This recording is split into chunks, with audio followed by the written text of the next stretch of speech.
Have you figured out your rates? Right, but if you're booking with these other people, what are they getting paid? The person who does the booking should get a booking fee. Because it's no joke to have to take the time to deal with the contracts and to deal with the client, and you should get, it's almost as if you're taking a cut in pay if you're doing that extra work and you're not taking a booking fee. In my opinion, it's just not, it's not no work. I mean, you could do it 10 to 20%. I mean, I've seen as much as 30%, which I think is high, but 10 to 15% I think is very reasonable. And if you're just starting out, you could say, well, I want to do 10% for 6 months, but then 15%. But the thing is, they could all book as well. And if they book, they take that off the top and then you split the rest of it. You can do that. Although another way to do it is if you also have a fire safety, you can do the total gross income minus the X percentage booking fee, minus if you have a fire safety, the fire safety fee, and then split the rest between the artists. So what that means is you guys have to account for that when you're booking the gig. If you have 2 artists dancing for 2 songs each, which is 4 songs total, which is probably a 12 to 15 minute show, depending on how long your songs are. I wouldn't recommend much more than 3 minutes an artist if you guys are not very experienced artists.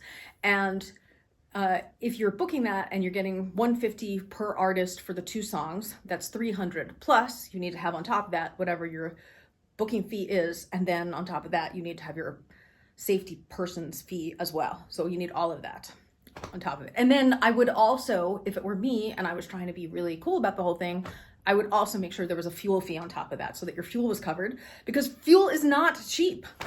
Well, you probably should figure out 20 miles from where. Unless if you guys are all local to each other, like you should figure out a point on the map, and that way you can use an app to figure out what the fair mileage is, and then nobody is upset about it. I mean, as my coach likes to say, make agreements in times of clarity so you have them to fall back on in times of upset. The more clear your agreements are up front, the easier it is to remain friends with all of the people that you're working with. Even if it's a professional relationship, you want to be friendly with these people, and it can be very difficult to remain friendly if you don't have clear agreements and people are like, but I thought you said, get it all in writing. Make sure you get, even if nobody signs a piece of paper, make sure people respond to an email saying, yes, I agree to these terms. Yes, let's work together. Yes, let's do it. And then I think it's also important, if you're building a brand, that you're really clear about who owns the brand. I never booked artists under independent names. I always booked it under Templeofpoi. So they were actually booking under my brand, but I was getting the gigs for them. So, that was part of the deal.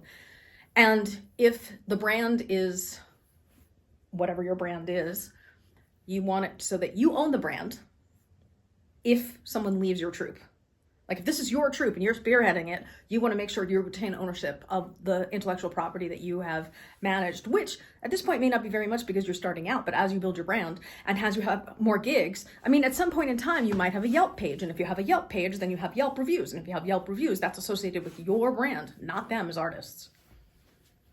Unless their names get specifically mentioned in the review. But even still, it's associated with your brand.